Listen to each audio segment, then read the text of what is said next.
2028 টি-20 বিশ্বকাপে সরাসরি খেলার যোগ্যতা অর্জন করেছে বাংলাদেশ, কিন্তু ওয়ানডে ক্রিকেটের আকাশে এখনও জমে আছে ঘন মেঘ। 2027 ওয়ানডে বিশ্বকাপে সরাসরি খেলার টিকিট পাওয়া এখন মেহেদী হাসান মিরাজদের সামনে সবচেয়ে বড় চ্যালেঞ্জ।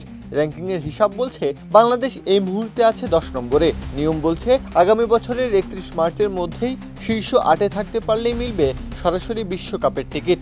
পথটা আসলে কতটুকু সহজ বাংলাদেশের জন্য? 2027 সালের আসর বসবে দক্ষিণ আফ্রিকা এবং জিম্বাবুয়েতে। স্বাগতিক হিসেবে এই দুই দল সরাসরি খেলবে।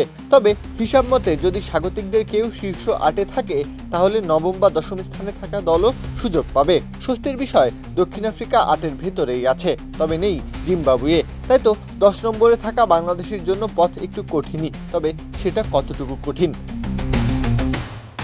বাংলাদেশের সামনে আছে 23টি ওয়ানডে ম্যাচ। প্রতিটি ম্যাচ এখন বিশ্বকাপের সিঁড়ি। ঘরের মাঠে সিরিজ রয়েছে পাকিস্তান, নিউজিল্যান্ড, অস্ট্রেলিয়া ও ভারতের বিপক্ষে। বিদেশ সফরে যেতে হবে আয়ারল্যান্ড ও জিম্বাবুয়ের মাটিতে। কাগজে কলমে কঠিন লড়াই, কিন্তু সুযোগও যে এখানেই।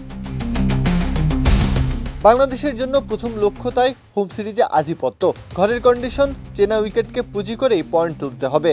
বিশেষ করে পাকিস্তান ও নিউজিল্যান্ডের বিপক্ষে সিরিজ জয় বড় বোনাস হতে পারে। আর ভারত কিংবা অস্ট্রেলিয়ার মতো শীর্ষ দলের বিপক্ষে অন্তত একটি করে ম্যাচ জিতলেও রেটিং পয়েন্টে বড় উত্থান সম্ভব। দ্বিতীয় লক্ষ্যটা অ্যাওয়ে সিরিজে ভুল করলে চলবে না। প্রতিপক্ষ আয়ারল্যান্ড ও জিম্বাবুয়ে। কাজটা তাই তুলনামূলক সহজ, তবে ভয়ও আছে। এখানে পাহাড়কালেই বাড়বে বিপদ।